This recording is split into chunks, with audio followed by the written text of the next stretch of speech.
तो बेटा आज का जो क्लास का टॉपिक है फर्स्ट चैप्टर की लास्ट क्लास है, बड़ा इंपॉर्टेंट टॉपिक है बेटा, एप्लीकेशन ऑफ गॉस थ्योरम। इससे पहले जो वर्ड सिखाया अगर वो चीज़ दिमाग में है तो आप इसे कर पाओगे, वरना इसे नहीं कर पाओगे। तो सबसे पहला वर्ड था बेटा चार्ज डिस्ट्रीब्यूशन में, एक बार रिवाइज कर लो। चार्ज डिस्ट्रीब्यूशन में पहला वर्ड था लैम्डा, दूसरा सिग्मा और तीसरा रो, जो आज हम लोग यूज करेंगे। जैसा लीनियर चार्ज डिस्ट्रीब्यूशन, और उसका मीनिंग क्या था बेटा, charge will distribute in the length, और उसका मतलब था charge will distribute in the area, और सरफेस एरिया, और इसका मतलब था charge will distribute in the volume. ये तीन वर्ड याद होने चाहिए।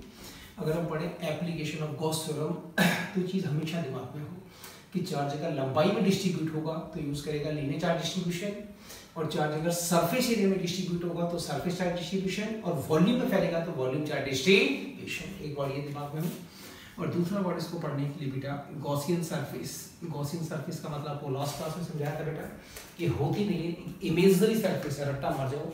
गॉसियन सरफेस का सबसे पहला वर्ड था बेटा इट्स अ इमेजनरी सरफेस। कौन सा बेटा, imaginary surface at which the electric field intensity और electric flux is to be find out. फिर सुन ले, गॉसियन सरफेस एक इमेजनरी सरफेस होती है at which the electric flux is to be find out. और दूसरा वर्ड था बेटा कि जिस शेप का कंडक्टर होता है उसी शेप की क्या होती है, गॉसियन सरफेस। और जो हमारा तीसरा वर्ड था बेटा गॉस थ्योरम, एक चार्ज से जो भी लाइन बाहर निकलेगा या जो भी फ्लक्स पैदा होगा that's the 1/ε0 times of the charge enclosed by the surface. और इसी चीज को हम ये बोल सकते हैं बेटा कि that's a close surface integral, मतलब E.ds। इसे बिल्कुल रट जाओ, ये वैल्यू इसके भी बराबर है और ये वैल्यू इसके भी बराबर है। अगर हम ये तीन वर्ड आते हैं तो हम एप्लीकेशन को आराम से पढ़ सकते हैं, इसमें कुछ भी नहीं होता है। सबसे पहला वर्ड चार्ज डिस्ट्रीब्यूशन तीन होगा, linear charge distribution, surface charge distribution and the volume charge distribution. दूसरा वर्ड बेटा गॉसियन सरफेस, रट्टा मार जा, होती नहीं है, इमेजनरी सरफेस होती है at which the electric field intensity और electric flux is to be find out. दूसरा वर्ड बेटा जिस शेप का कंडक्टर होता है, इसकी शेप कौन सी है, सिलेंड्रिकल, तो गॉसियन की क्या बनेगा, सिलेंड्रिकल, तो इसे रट जाओ, जिस शेप का कंडक्टर उसी शेप की गॉसियन सरफेस। तीसरा word Gauss theorem, phi equals to 1/ε0 times of the charge enclosed by the surface, और that's the E.ds। इन्हीं को हम यूज करेंगे। इसका सबसे देख बेटा, इसकी जो फर्स्ट एप्लीकेशन है वो electric field intensity due to a straight long charge metallic wire. तो तीन वर्ड को समझो, straight long charge metallic wire. अगर ये 5 वर्ड समझ में आ गए तो एप्लीकेशन अपने आप आ जाएगा। सबसे पहला वर्ड स्ट्रेट लॉन्ग, दूसरा कौन सा, चार्ज, तीसरा कौन सा, मेटालिक वायर। इसका हम इलेक्ट्रिक फील्ड अगर हम फाइंड करें तो सबसे पहले हमने क्या लिया, स्ट्रेट लॉन्ग। फिर समझिए that's of the long, that's a straight long. Straight long का मतलब हुआ बेटा कि इसकी लंबाई हमें मालूम होगी, तो मैंने क्या किया, स्ट्रेट लॉन्ग मेटालिक वायर, मान लें इसका लंबाई कितना है बेटा, L। तो सबसे पहला word straight long charge metallic wire. तो सबसे पहले मैंने क्या लिया, स्ट्रेट वायर, और सॉरी स्ट्रेट वायर का लंबाई कितना माना, L। ये वाला वर्ड हो गया स्ट्रेट लॉन्ग। अगला वर्ड कौन सा बेटा, चार्ज। तो इसे मैंने चार्ज कितना दिया, प्लस ऑफ Q।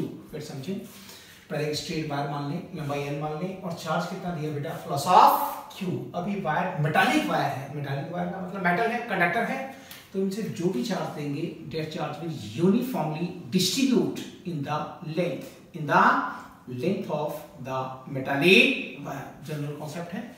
पहला word straight long charge metallic wire. Topic का नाम ही है कि इलेक्ट्रिक फील्ड कैसे डिफाइन करें, due to straight long charge metallic wire. तो मैंने सबसे पहले क्या लिया बेटा, स्ट्रेट लॉन्ग वायर। फिर समझिए स्ट्रेट लॉन्ग वायर और लंबाई कितना मान ले, L। और सॉरी तार को बेटा मैंने चार्ज कितना दिया, प्लस ऑफ Q। पर ये तार मेटालिक वायर है तो इसे जो भी चार्ज देंगे एक पॉइंट पे थोड़ी रुकेगा, आप इसे जो भी चार्ज देंगे that charge will uniformly distribute in the length of the metallic wire. अगर ये मीनिंग आ गया तो आगे चलते हैं। Straight long charge metallic wire, तो मैंने क्या करा बेटा, एक स्ट्रेट वायर मान लिया और लंबाई कितना माना, L, और सिर्फ चार्ज कितना दिया, प्लस ऑफ Q। और इसमें जो भी चार्ज देंगे that charge will uniformly distribute in the length of the metallic wire. अब एक एक करके डेरिवेशन है तो समझते जाए, उसको लिखते जाए।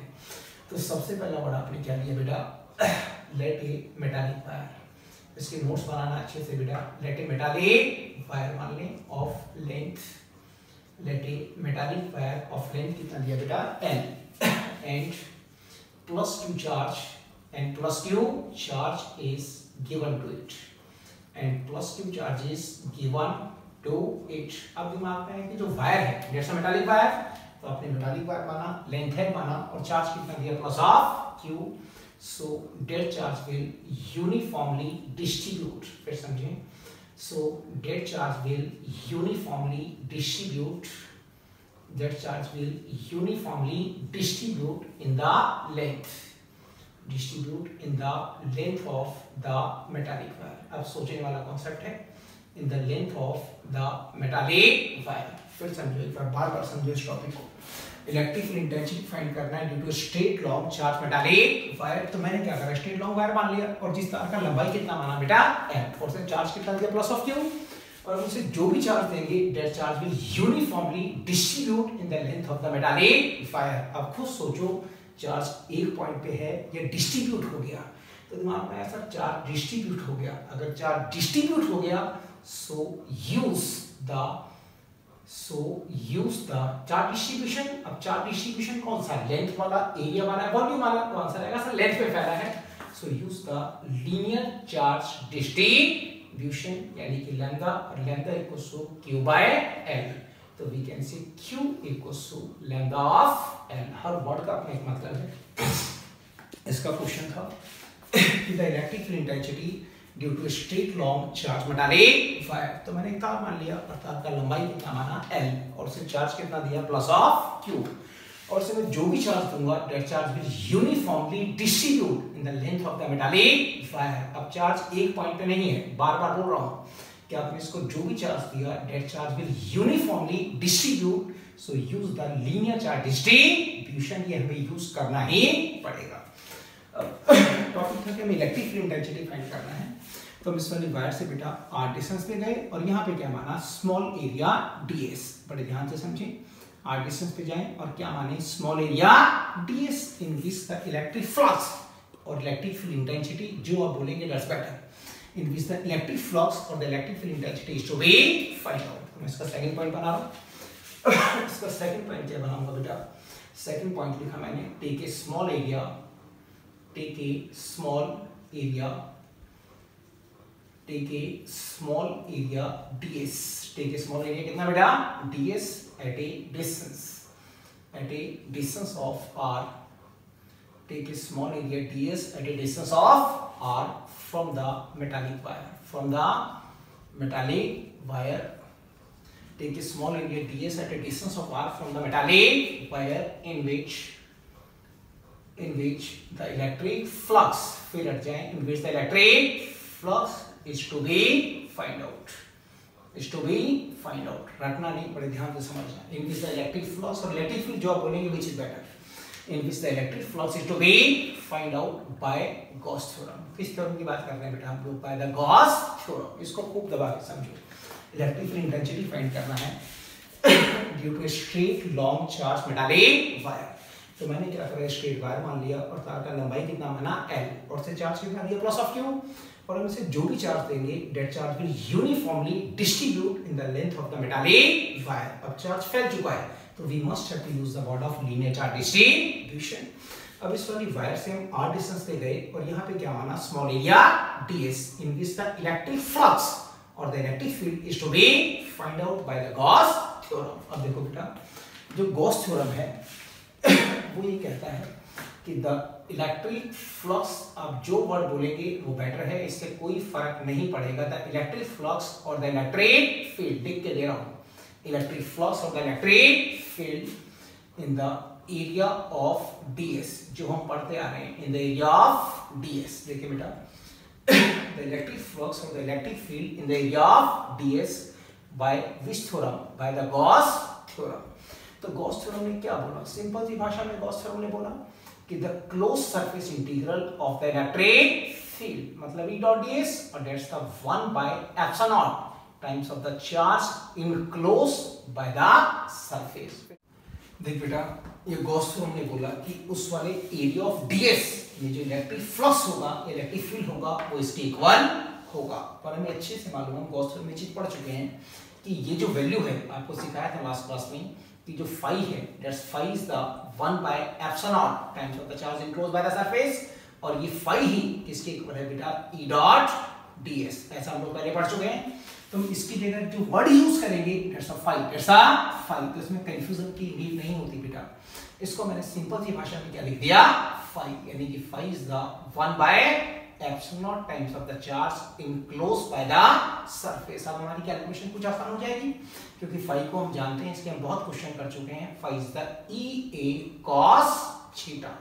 अब इस टॉपिक को समझना, इसी कॉन्सेप्ट पे रहना, that's the E A cos theta, that's the charge. अब देख बेटा, यहाँ पे इज द इलेक्ट्रिक फील्ड और is the area. Is the area तो है, पर कौन सा area, that's the area of Gaussian. Area of क्या, area of the Gaussian surface. बड़ा दिमाग लगा के समझना बेटा, एरिया तो है, पर कौन सा area, that's the area of the Gaussian surface.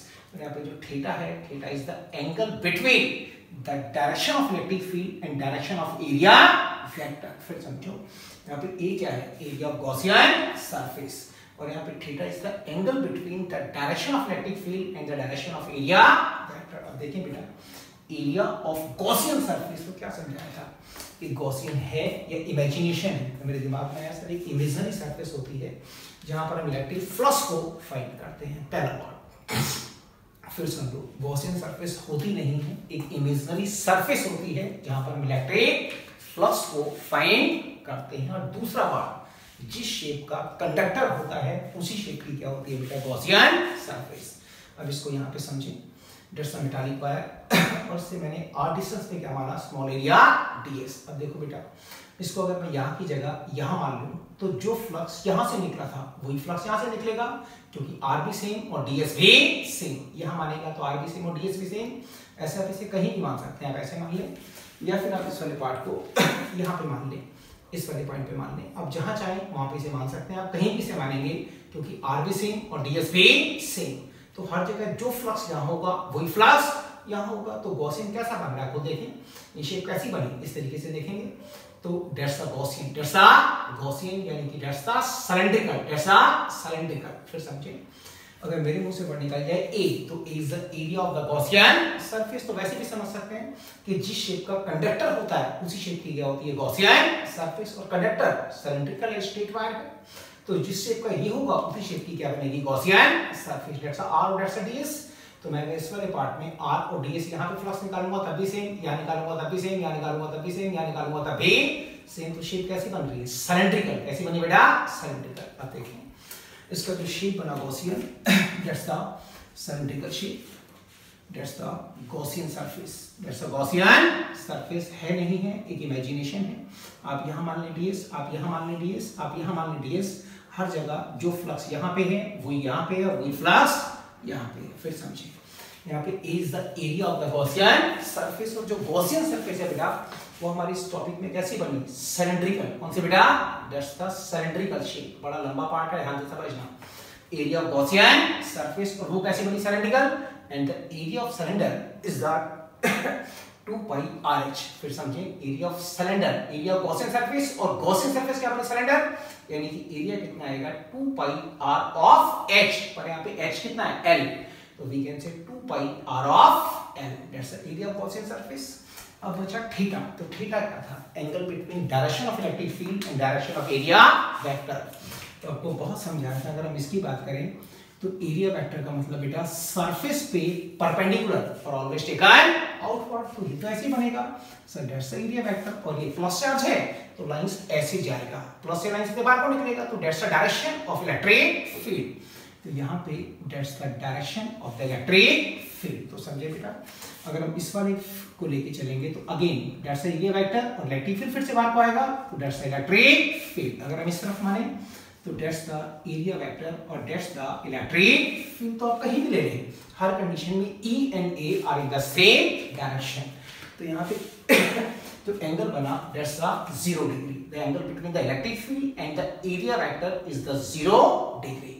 अब इसको अगर हम यहाँ पुट करेंगे तो दैट्स द E और that's the 2 pi r of L, and the cos 0 is the 1, और दैट्स द Q अपॉन में एप्सिलॉन नॉट। अब देखिए बेटा, फिर समझिए एक बार, टॉपिक का नाम था electric field intensity due to straight long charge metallic wire. आपको शायद आ चुका होगा। एक स्ट्रेट वायर मान लें, लंबाई l मान लें और चार्ज कितना दें प्लस ऑफ q। तो अब से जो भी चार्ज देंगे वो चार्ज उस तार की लंबाई में यूनिफॉर्मली डिस्ट्रीब्यूट हो जाएगा। So we must have to use the word of linear charge distribution क्योंकि चार्ज फैल चुका है। दूसरा word, take a small area ds at a distance of r from the metallic wire in which the electric flux is to be find out by which theorem, Gauss theorem. तो Gauss theorem ने आसान से word में बोला कि जो भी flux होगा वो इसके इक्वल होगा। इसे मैंने क्या लिखा, फाई, और phi is the EA cos theta. और यहाँ पे जो A है that's the area of the Gaussian surface, और गॉसियन सरफेस होती नहीं है, इमेजिनरी सरफेस होती है। तो ये कैसी बनी, सिलेंड्रिकल, और उसका एरिया 2πr है और एंगल इज 0 डिग्री। अब देखिए बेटा, अगर हम इसी टॉपिक को फर्दर सॉल्व करें, दैट्स द E और that's the 2πr of l, cos 0 1 हो चुका है, और दैट्स द q/l। अब सोचो, चार्ज है या डिस्ट्रीब्यूट हुआ था, चार्ज डिस्ट्रीब्यूट हुआ था, so we must have to use the word of charge distribution. कौन सा, लीनियर, तो we can say q equals to lambda of l। तो we got the answer, that's the E और that's the 2πr of l, और q equals to lambda of l upon epsilon naught। तो l से l का value cut जाएगा बेटा, and the amount of electric field that's the lambda upon में 2π epsilon naught और साथ में r। एक बार फिर से समझिए टॉपिक। देखो बेटा, डेरिवेशन अच्छे से आ गया होगा, इसमें छोटी सी गलती हो गई, यहाँ पे q by epsilon naught है, not the q by l, that's the q by epsilon naught। यहाँ पे epsilon naught आएगा, नीचे बिल्कुल ठीक लिखा हुआ है। तो आंसर क्या निकला बेटा, ये equals to lambda upon 2 by epsilon naught into में r, यानी कि that's the electric field due to straight long charge metallic wire. अब इस टॉपिक को बेटा हम और सॉल्व करेंगे, इसके ऊपर क्वेश्चंस को एक बार देखेंगे क्या क्या क्वेश्चन बन सकता है कॉन्सेप्ट के फॉर्म में। अब देखिए बेटा, जो आपने पढ़ा है, टॉपिक का नाम था electric field intensity due to straight long charge metallic wire. तो सबसे पहले मैंने क्या माना, स्ट्रेट लॉन्ग वायर, लंबाई l माना, चार्ज कितना दिया प्लस ऑफ q, और से जो भी चार्ज देंगे वो चार्ज इसकी लंबाई में यूनिफॉर्मली डिस्ट्रीब्यूट हो जाएगा। अब इस वाली वायर से हम r डिस्टेंस पे गए और यहाँ पे क्या माना, small area ds in which the electric field is to be find out by the Gauss theorem. तो गॉस थ्योरम के अकॉर्डिंग इतना होना चाहिए, इसको मैंने फाई लिखा, phi is the EA cos theta, और यहाँ पे A is the area of the Gaussian surface. और वो कैसे बनेगा, सिलेंड्रिकल, क्योंकि जिस शेप का कंडक्टर होता है उसी शेप की क्या बनती है, गॉसियन सरफेस। तो गॉसियन कैसा बना, सिलेंड्रिकल। तो इसको मैंने ऐसे लिखा बेटा, that's a 2πr, theta is the angle between the direction of electric field and direction of area vector. Area vector तो वही है, सरफेस से परपेंडिकुलर, ऑलवेज टेकन आउटवर्ड। तो इलेक्ट्रिक फील्ड तो ऐसे बाहर को आ रहा है, तो angle is always taken 0 degree. इसको फर्दर सॉल्व कर दें, और q को हम चेंज करेंगे because the charge will uniformly distribute to that's lambda of l। तो इसे मैं लेके यहाँ पहुंचे बेटा कि the electric field intensity due to straight long charge metallic wire. तो हमारा आंसर क्या बोलता है, इसको समझें एक बार। हमारा आंसर निकला कि the electric field intensity due to straight long charge metallic wire, तो इज द लैम्डा अपॉन में 2π epsilon naught और दैट्स द r। अब देखो बेटा क्या पढ़ा है इसके बारे में सोचें। That's the electric field intensity due to a straight long charge metallic wire, तो that's the lambda upon में 2π epsilon naught into में r। अब समझिए, यहाँ पे लैम्डा भी कांस्टेंट, 2 भी कांस्टेंट, पाई भी कांस्टेंट, एप्सिलॉन नॉट भी कांस्टेंट, बचा r। इसका मतलब the electric field is inversely proportional to r, और जो यहाँ पे r है, r is not the distance, that's the radius, that's the radius of the Gaussian surface। अगर हम यहाँ पे मानते हैं, अगर मैंने यहाँ पे माना ds, अगर मैं इसको r मानूंगा तो ये बनेगा Gaussian surface। अगर मैं बाहर जाके मानूंगा, मैंने यहाँ के माना कि यहाँ पे स्मॉल एरिया ऑफ ds बेटा, तो उस कंडीशन में ये क्या बनेगा, गॉसियन सरफेस। तो इसमें कंफ्यूजन के लिए नहीं होती बेटा, r is the radius of the Gaussian surface. यानी कि बेटा जितना हम इससे दूर जाएंगे उतना इलेक्ट्रिक फील्ड इंटेंसिटी कम होता जाएगा। तो इसे हम ग्राफ की फॉर्म में भी देख सकते हैं बेटा। ग्राफ की फॉर्म में दैट्स r और that's e, both are not directly proportional, that's inversely proportional, so that's the graph as the r will increase, so electric field will decrease। अब एक बच्चे के दिमाग में क्वेश्चन हो रहा है, तो उसने पूछा था बेटा मेरे से, उसने कहा कि सर आपने ds इस तरफ को माना, इस तरफ को माना, उधर माना, इधर माना, आपने ऊपर क्यों नहीं माना। अगर हम इस वाले ds को ऊपर, अगर हम यहाँ पे माने कि दैट्स अ ds, दिमाग लगाओ आपको आएगा। अगर हमने यहाँ पे ds माना तो खुद सोचो, अगर ds यहाँ मानेगा तो that's the area vector. Area vector का मतलब सरफेस पे perpendicular, always taken outward. That's area vector और डेट्स इलेक्ट्रिक फील्ड। तो एंगल क्या बन गया 90 डिग्री, और एंगल 90 डिग्री होगा तो कोई लाइन यहाँ से पास नहीं करेगा, द फ्लक्स इज जीरो, ना तो ऊपर को होगा और ना नीचे को होगा। तो रटना नहीं बेटा, अगर हम यहाँ मानेंगे तो A और E perpendicular, angle is 90 degree, again zero, नीचे मानेगा तब भी जीरो। ये इसका फर्स्ट एप्लीकेशन था। अब जो सेकंड वाला है वो आसान है, अगर ये आ गए तो वो अपने आप आ जाए। गॉस थ्योरम का बेटा सेकंड एप्लीकेशन है, सेकंड एप्लीकेशन और अक्सर एग्जाम में आता है। The electric field intensity due to a charge metallic sphere. तीन वर्ड आ रहे बेटा, चार्ज मेटालिक स्फीयर। तो सबसे पहले मैंने क्या माना, मेटालिक स्फीयर। रटो मत, इन तीन वर्डों को समझो। इलेक्ट्रिक फील्ड इंटेंसिटी फाइंड करना है बेटा due to a charge metallic sphere. तो मैंने सबसे पहले क्या माना, एक मेटालिक स्फीयर, किसी मेटल का मान लो, ऑफ रेडियस कितना माना, कैपिटल आर। सबसे पहला वर्ड, एक मेटालिक स्फीयर मान लिया और रेडियस कितना माना, आर। तो दिमाग में आया सर ये भी हो गया और ये भी हो गया, अब रह गया चार्ज। कौन सा बेटा, चार्ज। तो मैंने इसे चार्ज कितना दिया बेटा, प्लस ऑफ क्यू। अभी लक्कड़ का थोड़ी है, तो मेटल का है, और मेटल का है तो अब इसे जो भी चार्ज देंगे, that charge will uniformly distribute in the surface area। कहाँ पे, in the surface area of the metallic sphere। Topic का नाम ही क्या है, electric field intensity due to a charge metallic sphere. तो लाइन से पढ़ते जाओ। आपने सबसे पहले क्या माना बेटा, मेटालिक स्फीयर। बार बार समझो, अपने आप आ जाएगा। सबसे पहले क्या माना बेटा, मेटालिक स्फीयर मान लो, that's metallic sphere of radius is the capital R. अब चार्ज बढ़ रहे हैं क्या, तो इसे चार्ज कितना दिया, प्लस ऑफ क्यू, और से जो भी चार्ज देंगे that charge will uniformly distribute कहां पे, इन the surface area of the metallic sphere. सोचो, चार्ज एक पॉइंट पे है, सारे में फैल गया, और चार्ज फैल गया तो हमें चार्ज डिस्ट्रीब्यूशन यूज करना ही पड़ेगा। अब कम से कम वर्डों में समझेंगे। आपने क्या लिया बेटा, let a metallic sphere, let a metallic sphere of radius capital R. let a metallic sphere of radius कितना बेटा, capital R, and plus two charges given to it, and plus two charges given to it। अब सोचो, आपने charge दिया तो एक point पे खड़ा हुआ है, सारे में फैल गया, तो सर फैल गया, plus two charges given to it, and that charge is uniformly distribute on surface area। That charge will uniformly distribute on the surface area, so use the surface charge distribution, यानी कि sigma, और sigma is the q by a, तो we can say q is the sigma of a। बिल्कुल जैसे first वाला पढ़ा है वैसे सेकंड वाला पढ़ा हुआ। एक मेटालिक स्फीयर मान लें, रेडियस बड़ा वाला r मान लें, और चार्ज कितना दे दें, प्लस ऑफ q। अब इसे जो भी चार्ज देंगे that charge will uniformly distribute in the surface area, so we will use the surface charge distribution। अब देख बेटा, वही सेम काम करते हैं। इस वाले स्फीयर से, यहाँ से बेटा इसके सेंटर से स्मॉल r डिस्टेंस पे क्या मान लेते हैं, स्मॉल एरिया ds। क्या माना, small area ds, in which the electric flux or the electric field is to be find out by this theorem, by the Gauss theorem। तो मैंने सेकंड पॉइंट लिखा बेटा, take a small area ds। बिल्कुल लाइन से वही same format use करेंगे। Second point क्या लिखा बेटा, take a small area, take a small area ds, take a small area ds at a distance of small r, at a distance of small r, at a distance of small r। कहाँ से बेटा, from the center at which the electric flux, at which the electric flux is to be find out। बिल्कुल रटना नहीं बेटा, same format से चल रहा हूँ।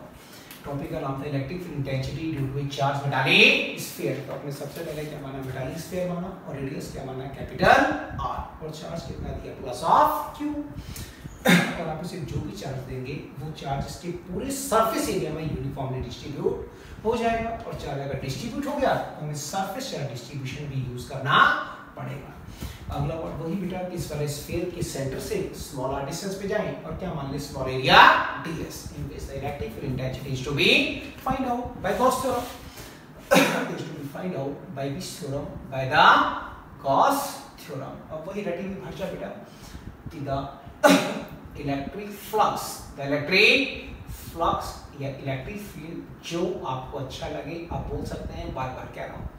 द इलेक्ट्रिक फ्लक्स और the electric field in the area of ds, in the area of क्या, ds by which theorem, by the Gauss theorem. एक बार फिर से रिपीट मार रहा हूँ। Due to a charge metallic sphere, एक स्फीयर मान लो, रेडियस क्या मानो कैपिटल, और इसको विजुअलाइज करना है, इसको रटना नहीं कि हम क्या पढ़ रहे हैं, और उसको चार्ज कितना दे दें, प्लस ऑफ q, और हम इसे जो भी चार्ज देंगे वो चार्ज इसके सरफेस एरिया में यूनिफॉर्मली डिस्ट्रीब्यूट हो जाएगा। So we must have to use the word of surface charge distribution, यानी कि सिग्मा, और we can say q equal to sigma of a। अब उसके हम सेंटर से स्मॉल r दूरी पे गए और वहां पे क्या माना, स्मॉल एरिया ds। यहाँ पे हमें क्या फाइंड करना है बेटा, इलेक्ट्रिक फ्लक्स। अब द इलेक्ट्रिक फ्लक्स और the electric field in the area of ds bye the Gauss theorem. तो गॉस थ्योरम ने तो वही अपना पुराना वाला बात बोल दिया कि sir according to the Gauss theorem इस वाली एरिया ऑफ ds में इतना फ्लक्स होना चाहिए, यही तो गॉस थ्योरम है। पर मैंने आपको क्या सिखाया था बेटा कि इसको हम यूज नहीं करेंगे, इसकी जगह वी कैन से फाइंड, और that's the 1 by epsilon naught times of the charge enclosed by the surface, और phi बेटा वही है, that's the EA cos theta, और that's the 1 by epsilon naught times of the charge enclosed by the surface। देखो बेटा Gauss theorem के according इस वाली एरिया ऑफ ds में इतना इलेक्ट्रिक फील्ड होना चाहिए, पर हम इसको यूज नहीं कर रहे। मैंने क्या समझाया था कि जो फ्लक्स होता है phi वो कितना होता है, 1 by epsilon naught times of the charge enclosed by the surface, और यही चीज किसके इक्वल है बेटा, E dot ds। मैं आपको प्रूफ भी कराया था। तो इसको हम ये भी बोल सकते हैं, इसको हम ये भी बोल सकते हैं, तो क्यों ना हम इसे phi ही बोल दें। अब phi का फॉर्मूला वही बेटा EA cos थीटा, और यहाँ पे जो A है वो वही है, that's the area of the Gaussian surface. फिर वही रटी भाषा जो पढ़ते आ रहे हैं, ए क्या है, एरिया ऑफ गॉसियन सरफेस। अब गॉसियन सरफेस होती है ये इमेजिनेशन है, तो आंसर आएगा सर एक इमेजिनरी सरफेस है जहाँ पे इलेक्ट्रिक फील्ड को, इलेक्ट्रिक फ्लक्स को फाइंड करते हैं। दूसरा वर्ड, जिस शेप का कंडक्टर होता है उसी शेप की क्या होती है, गॉसियन सरफेस। तो इस बार कंडक्टर कौन सा है बेटा, स्फेरिकल, तो गॉसियन भी क्या बनेगा बेटा, स्फेरिकल। तो जिस शेप का कंडक्टर उसी शेप की गॉसियन सरफेस, तो इस बार गॉसियन सरफेस कैसा बना, स्फेरिकल। तो यहाँ पे ए का मतलब हुआ बेटा एरिया ऑफ गॉसियन सरफेस, और गॉसियन सरफेस कैसी बनी बेटा, स्फेरिकल। बिल्कुल रट जाओ, गॉसियन सरफेस कैसी बनी बेटा, spherical. and the area of sphere, that's the 4 pi small r square, capital r मत लिख देना क्योंकि यहाँ पे that's the surface of a metallic sphere, और that's the Gaussian surface। तो Gaussian surface का रेडियस तो स्मॉल r है बेटा, that's the 4 pi r square। अब बचा थीटा, तो थीटा वही है बेटा the angle between the direction of electric field and the area vector। तो अगर हम इसको देखें तो एरिया वेक्टर का मतलब बेटा सरफेस पे परपेंडिकुलर और always taken outward, that's the area vector. और एक प्लस चार्ज होगा तो लाइंस ऐसे जाएगा, बाहर को निकलेगा, तो confirm that's the direction of electric field. तो अगेन ईस्ट वालेंसिंग डायरेक्शन। अगर हम यहाँ पे मानते स्मॉल एरिया ds, तो again that's the area vector, वही सरफेस से परपेंडिकुलर ऑलवेज टेकन आउटवर्ड, और एक प्लस है तो लाइंस ऐसे जाएगा, तो that's the direction of electric field. और कहीं भी मान लो these two are in the same direction, तो क्या बना 0 डिग्री। इसमें एंगल कितना बन गया बेटा 0 डिग्री। तो आंसर क्या बना बेटा E into area of Gaussian surface, that's 4 pi r square, and the cos 0 is the 1, or that's the 1 by epsilon naught times of the charge enclosed by the surface। अब खुद अपना दिमाग लगाओ, charge एक point पे है या फैल गया, तो आंसर आएगा तो सारे में डिस्ट्रीब्यूट हो गया, और वो डिस्ट्रीब्यूट हो गया तो हमें चार्ज डिस्ट्रीब्यूशन भी यूज करना पड़ेगा। चार्ज किस में फैला, सरफेस एरिया में। तो यहाँ पे लिखें, इस चीज को मार्क कर देता है कि टीचर को आ जाए। आपने लिखा सर चार्ज विल डिस्ट्रीब्यूट, इसमें कंफ्यूजन नहीं होना, लिख के दिखा रहा हूँ, the charge will distribute in the surface area, रटना नहीं, charge will distribute in the surface area of क्या, गॉसियन है मेटालिक, तो आंसर आएगा सर मेटालिक सरफेस से फैला हुआ है, तो charge distribute in the surface area of the metallic sphere. कौन सा, metallic sphere. So use the surface charge distribution, यानी कि सिग्मा, और sigma is the Q by ए, यही तो पढ़ते आ रहे हैं। तो इसको क्या पड़ेगा, the charge will distribute, the charge will distribute in the surface area of the metallic sphere. यहाँ पे गलती होती है, समझा देता हूँ। यहाँ पे is the area of the metallic sphere, the charge will distribute in the surface area of the metallic sphere. और मेटालिक स्फीयर का जो सरफेस एरिया है that's the 4 pi capital R square, not the small r square. फिर देख लें, the charge will distribute in the surface area of the metallic sphere. तो इसका answer क्या बना बेटा, that's the E और that's the 4 pi R square. 4 pi R square Q का वैल्यू हम यहाँ से फाइंड कर लेंगे, that's the sigma into में 4 pi और that's the capital R square. Further solve करेंगे तो E का फॉर्मूला क्या बना बेटा, सिग्मा इंटू में 4 पाई और that's the R square upon में 4 पाई और that's the small r square. तो 4 पाई से 4 पाई कट हो जाएगा, तो इलेक्ट्रिक फील्ड का अमाउंट क्या निकला बेटा, सिग्मा इंटू r स्क्वायर और अपॉन में सॉरी इसमें कुछ पार्ट रह गया, चलने दो इसको बेटा। यहाँ पे एप्सिलॉन नॉट लगाना भूल गए थे, यहाँ पे Q का वैल्यू था, Q upon epsilon not, Q का वैल्यू यहाँ से पुट करेंगे, that's the epsilon naught, that's the epsilon naught, Q का epsilon naught, Q का वैल्यू हमने यहाँ से निकाला, यहाँ पुट कर दिया। अगर हम E को फर्दर सॉल्व करें तो that's the सिग्मा इंटू में कितना बेटा 4 पाई और that's the capital R square upon में epsilon naught और that's the बेटा 4 पाई और that's the small r square. 4 पाई से 4 पाई कट जाएगा, so the amount of electric field क्या निकला बेटा, सिग्मा इंटू में r स्क्वायर अपॉन में epsilon naught times of the small r। देख बेटा, electric field intensity due to a charge metallic sphere, तो जैसे पढ़ता आ रहा है इसको वैसे ही पढ़ना है बेटा, बस रटना नहीं टॉपिक को। देख बेटा, बस सारे को समाप्त कर ले, फिर से केसेस बनाता हूँ। अपने सबसे पहले क्या माना बेटा, metallic sphere of radius r, क्या माना, रेडियस r और से चार्ज कितना दिया, प्लस ऑफ q। तो अब इसे जो भी चार्ज देंगे that charge will uniformly distribute in the surface area of the metallic sphere. अब इसके सेंटर से r डिस्टेंस पे जाएं और यहाँ पे क्या मान ले, small area ds in which the electric field is to be find out by the Gauss theorem. तो गॉस थ्योरम ने कहा भैया इस वाले ds के अंदर जो भी फ्लक्स होगा वो तो इतना ही होगा, और इस वाली वैल्यू को हम क्या लिख सकते हैं बेटा, phi, और phi is the EA cos theta, और ये है क्या, is the area of the Gaussian surface, और गॉसियन सरफेस आपको समझा दिया गया, आपको आ गया होगा, is the area of the Gaussian surface यानी कि स्फेरिकल, और दैट्स 4 पाई r स्क्वायर और theta is the angle between the direction of electric field and direction of area. That तो आपको आ चुका होगा, बहुत सारे न्यूमेरिकल्स भी कराए हैं इस पे। तो ये कितना आएगा, 0 डिग्री। अब यहाँ पहुंच के जो चार्ज है वो एक पॉइंट पे थोड़ी है, रुका हुआ थोड़ी, एक पॉइंट पे सारे में फैल गया, और सारे में फैल गया तो they will use the charge distribution, वो भी कौन सा, सरफेस चार्ज डिस्ट्रीब्यूशन। तो आंसर क्या निकलेगा, तो मैंने जो फाइंड करा इलेक्ट्रिक फील्ड, अब दिमाग लगाओ, अगर हम इलेक्ट्रिक फील्ड फाइंड करें due to a charge metallic sphere, तो आंसर क्या निकला बेटा, सिग्मा इनटू में r स्क्वायर अपॉन में एप्सिलॉन नॉट और that's the small r square. तो क्या निकला बेटा, ये निकला क्या है, the electric field intensity due to a charge metallic sphere. पर कहाँ पे आपने ds कहाँ माना था, सोचो, इसके अंदर माना, सरफेस पे माना या बाहर माना, तो that's the electric field intensity outside. कहाँ बेटा, दैट्स द आउटसाइड, कहाँ पे है, आउटसाइड है, उससे बाहर है। That's the electric field intensity due to a charge metallic sphere, पर कहाँ पे, आउटसाइड द स्फीयर, उससे बाहर, sigma into r square upon में एप्सिलॉन नॉट और that's the small r square. अब मैं आपसे बोलता बेटा कि find the electric field on the surface, बस रखना नहीं, समझते जाना, on the surface of the metallic sphere. फर्क देख लो, आपको फर्क दिख गया होगा। ये जो इलेक्ट्रिक फील्ड निकला due to a charge metallic sphere, पर ये कहां पे निकला, आउटसाइड द स्फीयर। पर गॉस ने क्या बोला बेटा कि find the electric field on the surface of the metallic sphere.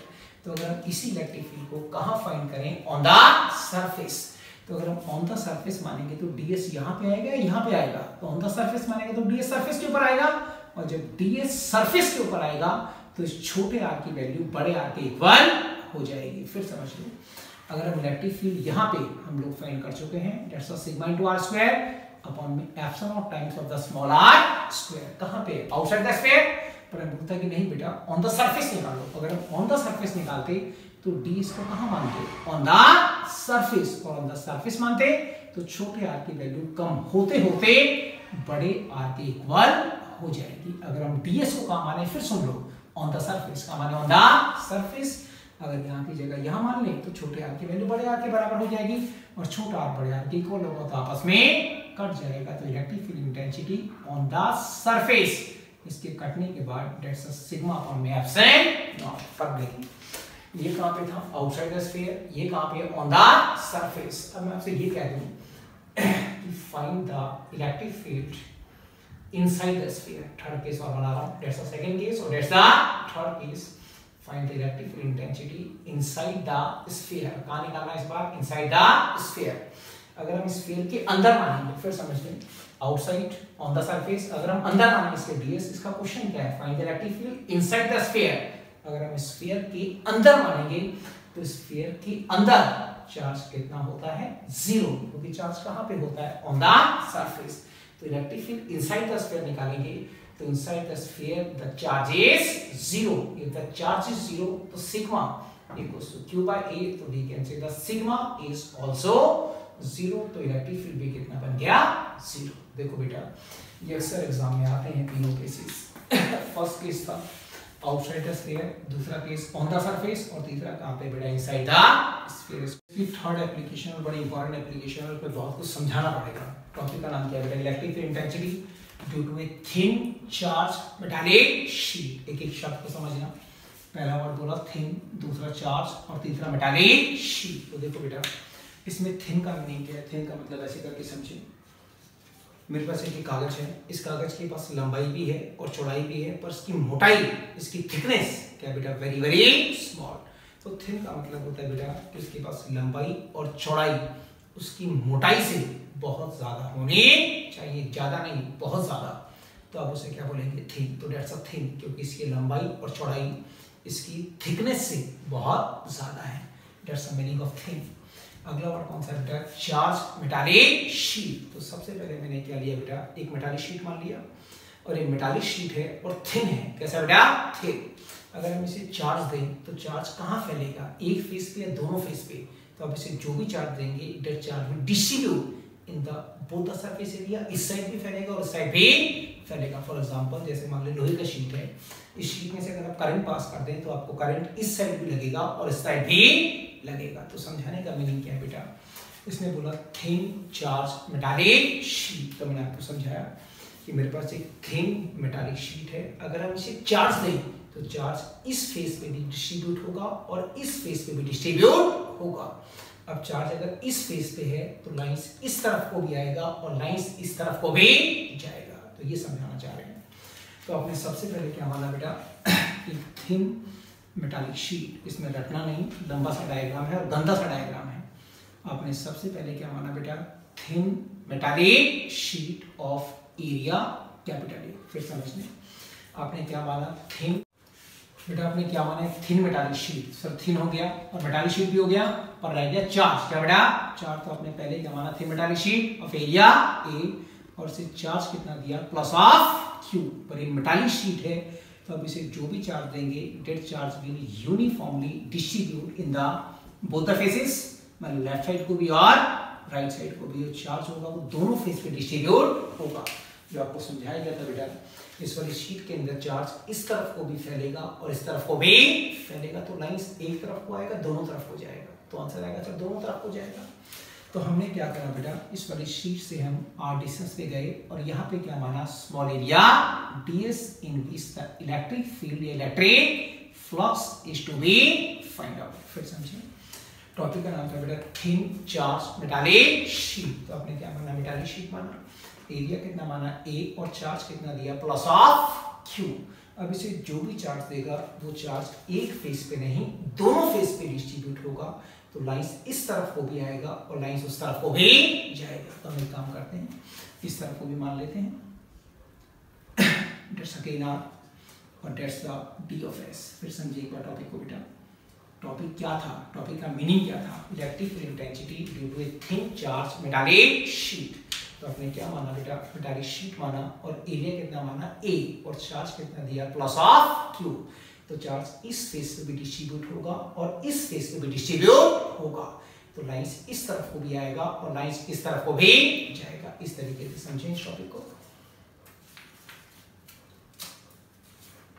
Diagram बेटा हम ये समझना चाह रहे हैं 3D फिगर कि मेरे पास एक मेटालिक शीट है, इस वाली शीट का बेटा यहाँ भी चार्ज है और यहाँ भी चार्ज है, तो ये भी R और ये भी R और ये भी DS और ये भी DS, क्योंकि लाइंस इस तरफ भी जा रही है और लाइंस इस तरफ भी जा रही है। ये समझाना चाह रहे हैं। टॉपिक को समझ लें एक बार। आपने क्या माना बेटा, टॉपिक का नाम था due to a thin charge metallic sheet. तो आपने क्या करा इस टॉपिक में बेटा, सबसे पहला बिल्कुल सेम वर्ड लिखेंगे जो आप लिखते आ रहे हैं। पहला वर्ड बेटा let a thin metallic sheet, जो आपने पढ़ा है वही पढ़ना, रखना मत। Let a thin metallic sheet of area कितना माना बेटा, capital A. Let a thin metallic sheet of area A and plus Q charge कितना बेटा, plus Q charge is given to it, and the plus q charge is given to it, which is uniformly distributed, which is uniformly distributed in both the faces of the metallic sheet। जो पढ़ता आ रहा है वही पढ़ना। Let a thin metallic sheet of area A मान लें और charge कितना दे दें, plus of q, and plus q charge is given to it, which is uniformly distributed in both the faces of the metallic sheet। अगला word बिल्कुल same बेटा, take a small area ds, बिल्कुल ध्यान से समझना। take a small area ds at a distance of r from the metallic sheet।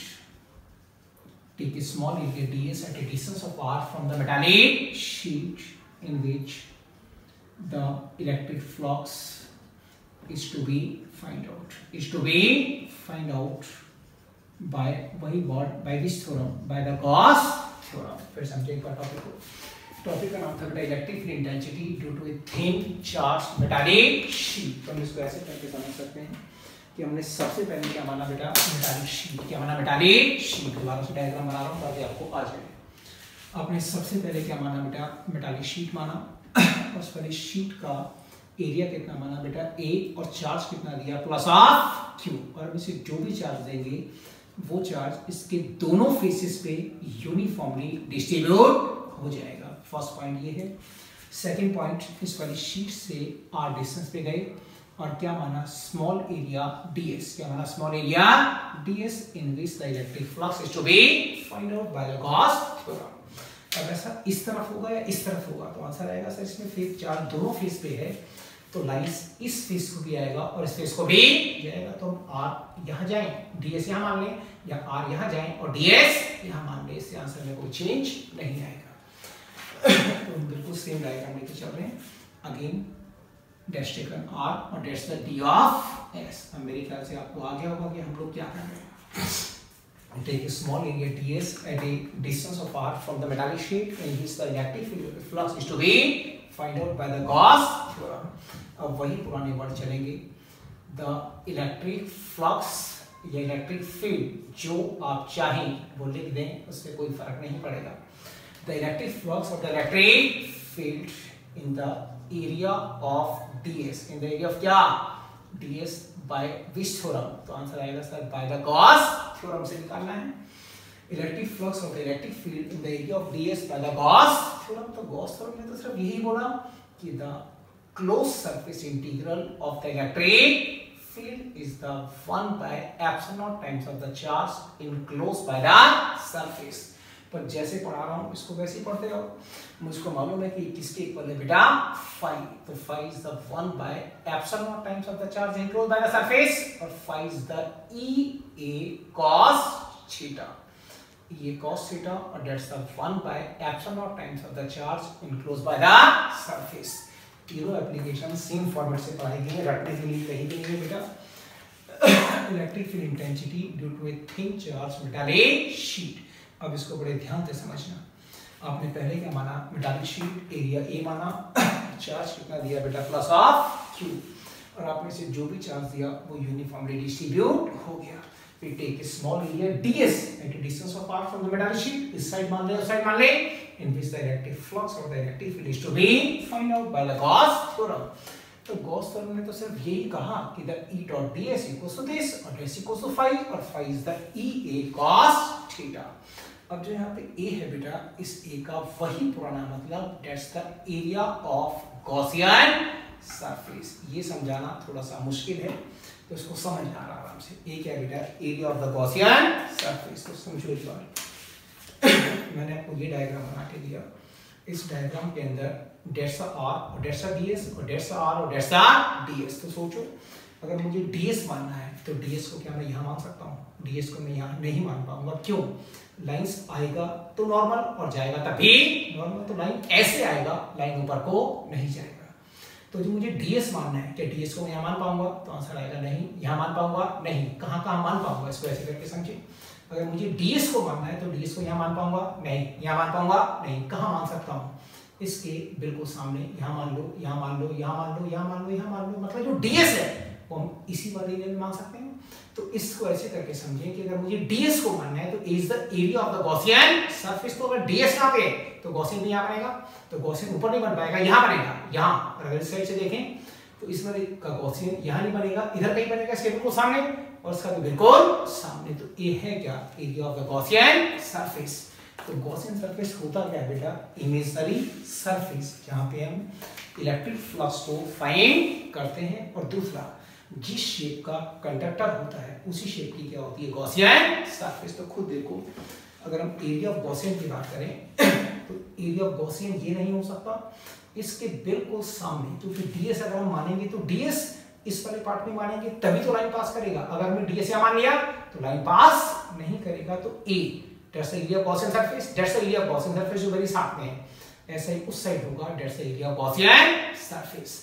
तो ए उस side का और ए इस साइड का। इसको ऐसे करके समझो। इस वाले पार्ट में is the area of the Gaussian surface. तो मुझे अगर डीएस मानना है तो मैं सिर्फ इसी एरिया में डीएस को मान सकता हूं। सिर्फ इस वाले एरिया में ही डीएस को मान सकते हैं। तो again that's is the area of Gaussian surface. और इस वाले डीएस को अगर मानना हो तो इसको भी इसी एरिया में हम लोग मान सकते हैं। तो again that's a is the area of the Gaussian surface. थोड़ा सा मुश्किल है, 2-3 बार समझोगे तो आ जाएगा। गॉसियन सरफेस क्या होता है, क्या समझाया था? इमेजिनरी सरफेस होता है जहां पे हम फ्लक्स निकालते हैं। दूसरा, जिस शेप का कंडक्टर होता है उसी शेप की गॉसियन सरफेस होती है। तो ए उस साइड का, यहाँ पे डीएस माना, और ए इस साइड का, जहाँ पे डीएस माना। तो एरिया ऑफ गॉसियन सरफेस इस वाले केस में कितना आएगा बेटा? Twice of A, twice of A. और theta is the angle between the direction of electric field and direction of area vector. वो फिर से कितना आएगा? 0 डिग्री। क्यों? आपके सामने वही लॉजिक है बेटा कि that's the area vector surface से perpendicular always outward. Electric field ऐसे ही तो आएगा इस तरफ को, ऐसे अगर शीट होगा तो ऐसे जाएगा, ऐसे जाएगा। तो दैट्स द इलेक्ट्रिक फील्ड। तो उस साइड से देखिएगा बेटा, तो इस तरफ के फेस पे दैट्स द एरिया वेक्टर और दैट्स द इलेक्ट्रिक फील्ड। आप किसी भी पार्ट से लेंगे ऐसे एरिया वेक्टर को देखिएगा तो सरफेस से परपेंडिकुलर हो गया और आउटवर्ड। और इलेक्ट्रिक फील्ड तो ऐसे ही आ रहा है, बाहर को जा रहा है, दोनों में प्लस प्लस है। तो दैट्स इलेक्ट्रिक फील्ड और दैट्स इलेक्ट्रिक फील्ड। तो आंसर क्या बना बेटा? 0 डिग्री। तो इसे अगर हम फर्दर सॉल्व कर दें तो that's E into me twice of A and the cos 0 is 1 और that's the 1 by epsilon naught times of the charge enclosed by the surface। फिर वही कॉन्सेप्ट कि चार्ज एक पॉइंट पे है या फैल गया। तो सर चार्ज किस में फैला? सरफेस में। और चार्ज अगर सरफेस में फैला तो use the surface charge distribution because the charge will again distribute in the surface. Surface charge distribution sigma और sigma is the Q by A। तो we can say Q is the sigma of A। तो इसे अगर हम further solve कर दें that's E into me twice of A और that's the sigma of A upon me epsilon naught। तो इसे कट जाएगा बेटा। So the amount of electric field is the sigma upon me 2 epsilon naught। देखो बेटा, the electric intensity due to a thin charge metallic sheet. Diagram ठीक से आ गया। Thin metallic sheet मान लो, एरिया ए मान लो, चार्ज कितना दे दो? Plus Q। चार्ज सारे में यूनिफॉर्मली डिस्ट्रीब्यूट हो जाएगा। स्मॉल एरिया ds मानो at a distance of r at which the electric flux or the electric field is to be find out by the Gauss theorem। तो Gauss theorem के according electric field या flux इतना होना चाहिए, ये phi के equal है, phi is the A cos theta. और यहाँ पे ए क्या है बेटा, area of the Gaussian surface, और गॉसियन सरफेस आपको आ क्या होगा, इस साइड का भी जहाँ पे ds माना है, ds ए एरिया में ही मान सकते हैं, और ये ds भी ए एरिया में ही मान सकते हैं। तो a इस गॉसियन का और a इस गॉसियन का, तो कितना आएगा, twice of a, angle 0 degree आएगा, और चार्ज को हम लोग चेंज कर देंगे। तो इलेक्ट्रिक फील्ड का फॉर्मूला क्या निकला बेटा, देखें इस टॉपिक को। तो हम इसे लेके यहाँ पहुंचे बेटा, अगर हम यहाँ पे इलेक्ट्रिक फील्ड फाइंड करेंगे इस वाले पार्ट में, due to a thin charge metallic sheet, तो कितना आएगा, सिग्मा अपॉन 2 एप्सिलॉन नॉट। और ऐसे इस साइड अगर फाइंड करेंगे तब भी कितना आएगा, सिग्मा अपॉन 2 एप्सिलॉन नॉट। मतलब आप ये कहना चाह रहे हैं बेटा कि मेरे पास अगर एक मेटालिक शीट है, तो इस शीट को अगर हम चार्ज दे दें, चार्ज देने के बाद यहाँ पे electric field sigma upon 2 epsilon naught, और यहाँ फाइंड करेंगे तो सिग्मा अपॉन में 2 एप्सिलॉन नॉट। आप यहाँ पे जाएंगे तब भी सिग्मा अपॉन 2 एप्सिलॉन नॉट, और यहाँ पे जाएंगे तब भी सिग्मा अपॉन में 2 एप्सिलॉन नॉट, यहाँ पे आएंगे तब भी सिग्मा अपॉन 2 एप्सिलॉन नॉट, और यहाँ जाएंगे तब भी सिग्मा अपॉन में 2 एप्सिलॉन नॉट। मतलब ये electric field distance of Gaussian पे डिपेंड नहीं करता, जितना यहाँ पे होगा उतना ही यहाँ पे होगा, और उतना ही यहाँ पे होगा। तो देखो बेटा, ये हमारे चैप्टर का लास्ट टॉपिक था। अब इसमें एक एप्लीकेशन और बचा है, वो अभी इसके साथ नहीं हो सकता, वो सेकंड चैप्टर में एक टॉपिक है कैपेसिटर, उसके साथ उसको करा सकते हैं। तो देख बेटा, ये लेक्चर नंबर 11 था, ये 11 क्लास खा गया चैप्टर खत्म होने में।